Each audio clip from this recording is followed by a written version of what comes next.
So thank you very much for the invitation to come speak to you today about our work. So I'm an assistant professor at UCSF up the street, and my lab is primarily interested in the intersection between pulmonary disease and autoimmunity. I'm a clinician, so I see patients in an ILD clinic up there at UCSF. So my lab, my group's focus is primarily the lung epithelium, but hopefully my talk will give you some ideas about how we think about autoimmunity in the lung. And I have no disclosures, but sort of similar to the way that discovery of the BMPR2 mutation has really led to a deeper understanding of pulmonary hypertension, my lab has been very focused on Mendelian disorders of autoimmunity and can we identify new molecular mechanisms that lead to autoimmunity in the lung. And, whole exome sequencing is the approach we've taken. Clearly it's something that is becoming more widely available, even clinically. You can order it on your patients, and it's something we're using as a research tool. And so the reason we're doing this is because the advantage is it's relatively cheap and easy to do. For about $750, we can whole exome sequence a patient through the UCSF Genomics Core. And when you're looking at families in particular, you know that the exome is enriched for rare variants with large effects. And if you just look at all the familial diseases, a majority of the variants are actually located within the exome. And my lab, when I first started my lab, we set up a whole exome sequencing pipeline. So one of the most challenging things, but what's easier as a practicing clinician, is to actually identify and enroll patients. And so most of the projects that we've really started in my lab have actually come from patient encounters that I've personally had. We then collect PBMC, serum, DNA from all of our patients, and then we send the DNA to the Genomics Core. They do the library prep, the exome capture, generate the sequence, and do the alignments and the calls. We get the data back. We have a pipeline where we annotate the data in a program called Anavar. We format it in Excel and analyze it with a publicly available program called VarSifter. And then what we're really interested in doing is experimentally validating this both in vitro and then ultimately in my lab, hopefully in mouse models. And so like I said, this story really begins with a patient encounter, and it's this family here that we first encountered at UCSF, and I was on the consult service and ran into this woman here who came in with pulmonary hemorrhage. And she had a known diagnosis of juvenile rheumatoid arthritis, so she had evidence of autoimmunity. And her disease started when she was very young. About 2 years old, she presented with joint pain. Her interstitial lung disease developed shortly thereafter. And she had these repeated episodes of pulmonary hemorrhage. And so when I met her, she came in with her pulmonary hemorrhage episode. We ruled out infection. We performed bronchoscopy, confirmed that she had hemorrhage, treated her with high-dose immunosuppression, and the hemorrhage went away. The thing that was striking is that when she described her family to me, she said her sister had the exact same thing, and then her aunt actually also died with the exact same disorder. So this is the first family that we decided to enroll for the whole exome sequencing project through my lab. And with the help of medical students and some good luck, we ended up finding several other patients. This 2-year-old girl here had actually just presented at Children's Hospital Oakland, so I ran over there, enrolled this family, learned that her father had the same thing. And then we found this lone patient here in Texas who, unbeknownst to him, he was actually related to this entire cohort. And so by the end of this project, we had actually enrolled 3 families in total through UCSF, and then ultimately found 2 other families at Baylor College of Medicine who had been embarking on a similar type project and had identified actually a similar mutation that I'm going to tell you about today. And so when you compare the clinical history of all these patients, this is really the breakdown of it.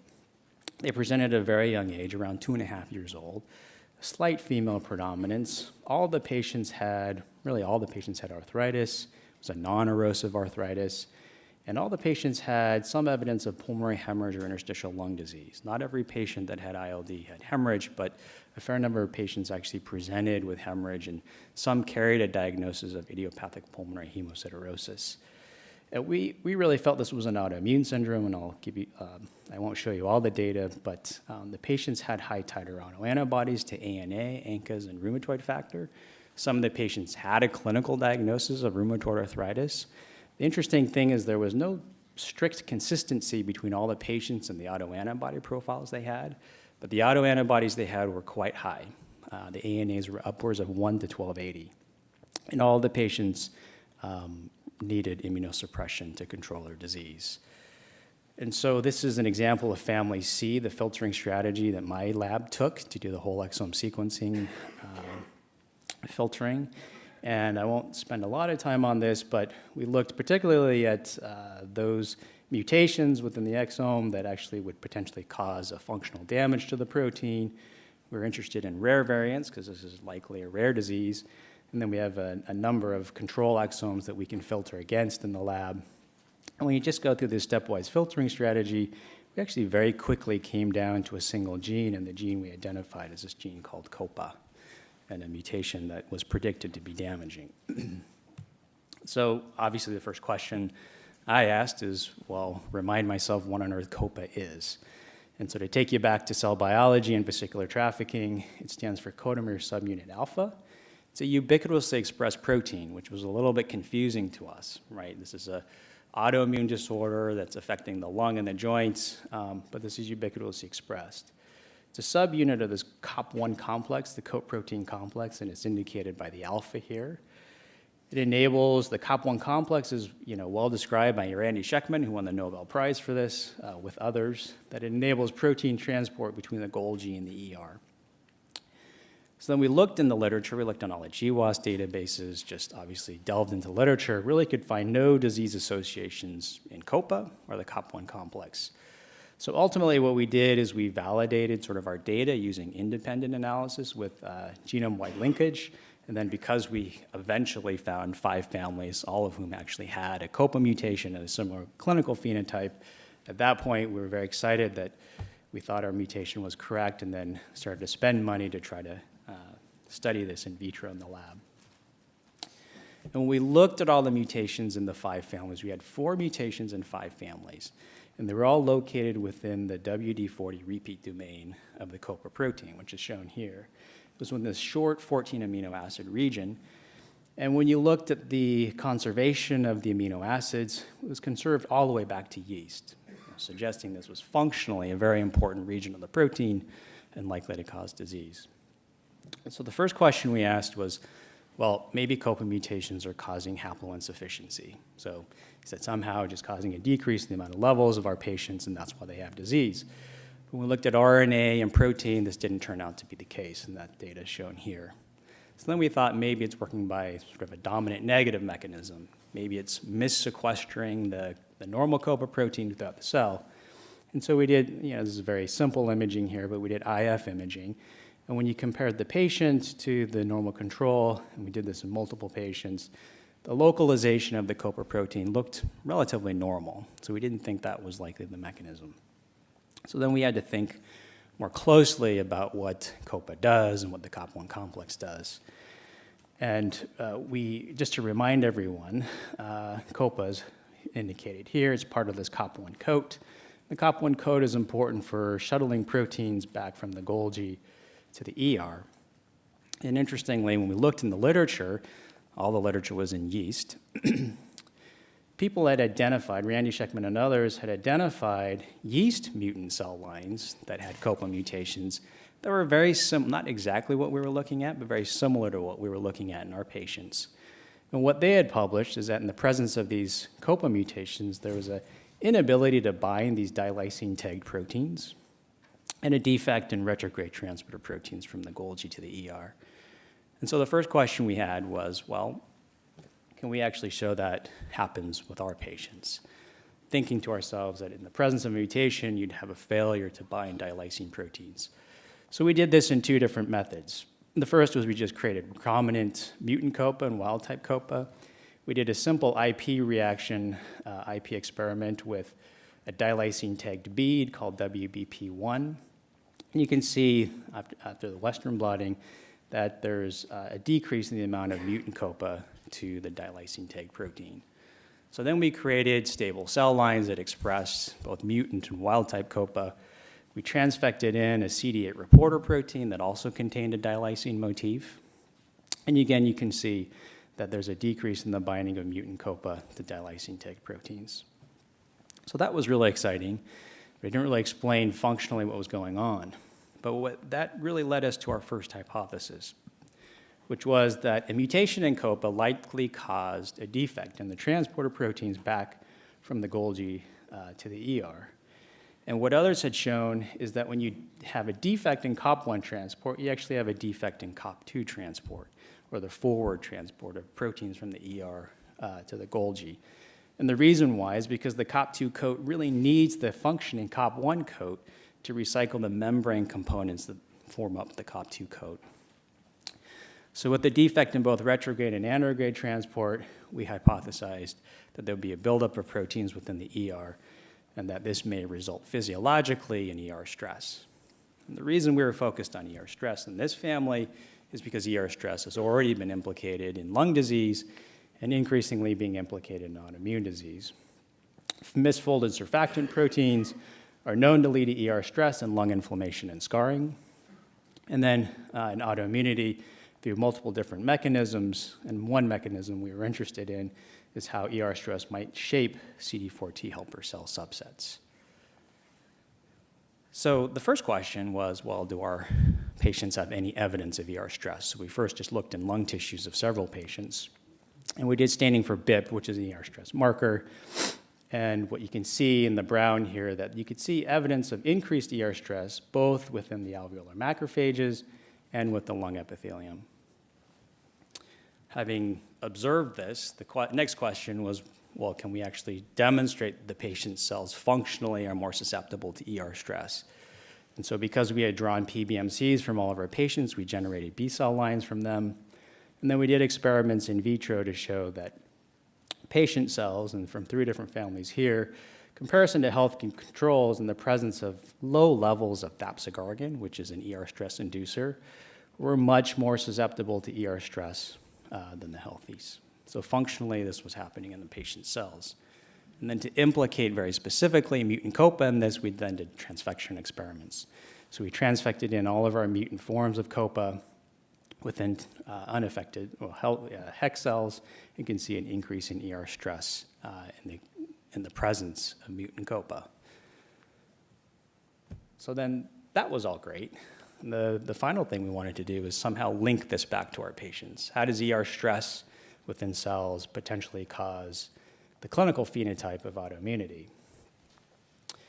We just delved into the literature, and the literature, increasing literature, is really showing that ER stress leads to potentially the generation of Th17 priming cytokines within antigen-presenting cells.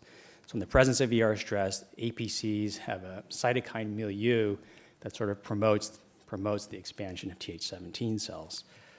And so we looked on our patients' APCs to see if this was the case, and we looked for Th1 priming cytokines, Th2 priming cytokines, and Th17 priming cytokines. You can see really no difference in Th1 priming cytokines between patients and controls. Th2 priming cytokines do go up in the presence of low levels of ER stress, but really, again, no difference between patients and controls. When we looked for Th17 priming cytokines in our patients, you could see a very strong upregulation of all of the Th17 priming cytokines, much more than the healthy controls. So having demonstrated this within the antigen-presenting cells, of course, the question is, well, do our patients actually have Th17 cells? Then we checked the patient's peripheral blood. We did flow cytometry on those. And you can see here in this single patient, a significant upregulation in the presence of Th17 cells in the patients versus controls. And this data is enumerated here. So in summary, the COPA syndrome, which is what we now call this syndrome, is evidence of pulmonary hemorrhage with or without interstitial lung disease, arthritis that tends to be non-erosive. Patients tend to have autoantibodies. They have ANCAs. Interestingly, these are MPO or PR3. And when you look at the lung biopsies and even the kidney biopsies, really no evidence of clear vasculitis.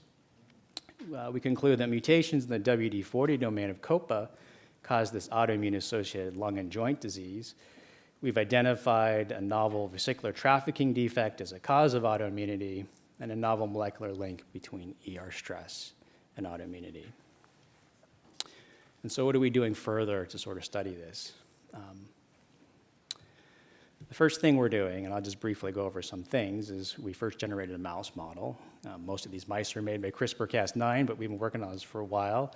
So we did traditional gene targeting, and more recently we've had this mutant mouse that shares the same mutation as our patients go germline. And we're just starting to phenotype these mice now.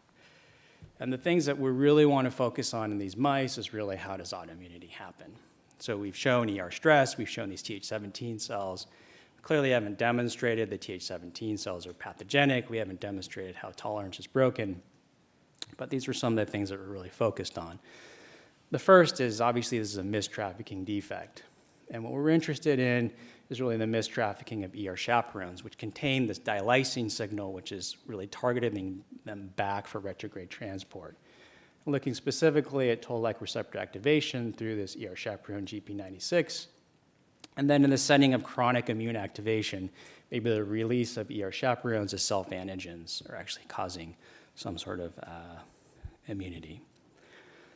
Defects in antigen processing and presentation, of course, is something that we're working on.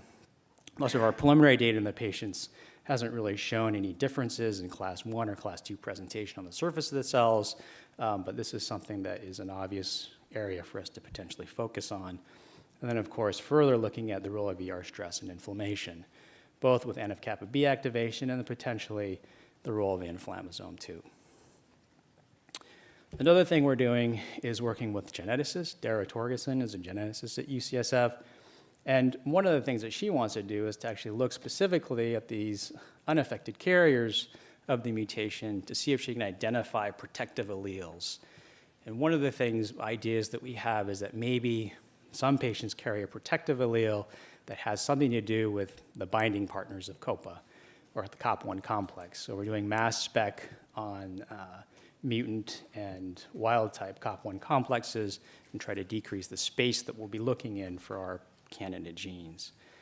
And then the last thing, of course, we want to try to actually come up with therapeutics for our patients. So we've generated several stable cell lines in the lab that express mutant COPA. We've engineered them to actually turn bright with luciferase when they have ER stress. And the goal, of course, is to develop some sort of high throughput screening strategy where we can identify potential compounds that could be used both within our mice and then in patient cells. So first of all, I'd like to acknowledge the patients and their families. That's the most important thing to get these studies done. We're trying to do this on several families that have autoimmunity and evidence of lung disease. And I'd like to acknowledge people in my lab who did the work.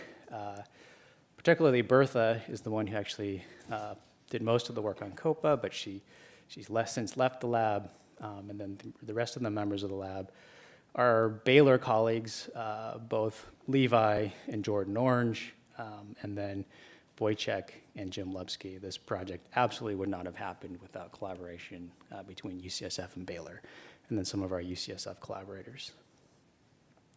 Thank you. We have time for a couple of questions for Dr. Shum.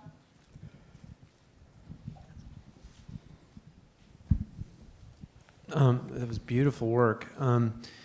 In the CHOP mouse in diabetes research it's a form of, I think, insulin resistance, where they have the same exact thing that you're describing in the lung with BIP78 going up and ER stress. And in that system, what happens is that the beta cells in the pancreas can't produce insulin. They can't get it out, so they keep making it, and the blood glucoses go up, and it drives the system harder and harder, and that becomes the basis of ER stress. This is localized in the lung for reasons it sounds like you probably don't quite understand yet. But can you imagine what ongoing stress, how could this present in adulthood? Can you think of that second hit, what hyperglycemia is to the CHOP mouse, which sounds very analogous? What would that be, do you think, or could it be? Yeah, that's a good question. This could, some of the patients do present very early, 2.5 years old, but those unaffected carriers could very well have sort of an environmental exposure that they don't get, which is sort of protecting them from disease. One of the things that we do know is that some respiratory viruses actually have a dilysine tag on them and do traffic through the COP1 pathway. So one of the things we have hypothesized is, obviously, given how common respiratory infections are and in kids in a young age, that maybe something about getting, one of these viruses actually sets off further ER stress, which in that setting sort of just precipitates everything. I often get the question, do these patients have type 1 diabetes, and then they don't. Yeah. Okay. If there are no other questions, I think we can move on. So what, in the lung, you showed the alveolar macrophages, and you showed epithelial cells that were showing some stress in the patients. What cell type or cell types in the lung or outside the lung do you think are primarily responsible for the disease phenotype? So if you can do like you can do in mice with your newly generated mutations to make genetic mosaics, what is the disease-causing cell type when it harbors the mutation? Yeah, I don't know. Obviously, what are the commonalities, for instance, between the lung and the joints? And maybe it's some sort of secretory cell, making synovial fluid versus, surfactants, for instance. We're definitely interested, given sort of this link we've shown to Th17 priming cytokines and, autoimmunity, the alveolar macrophage. But I definitely think the mice will really be the way that we can answer that question up front. And that's clearly a major question.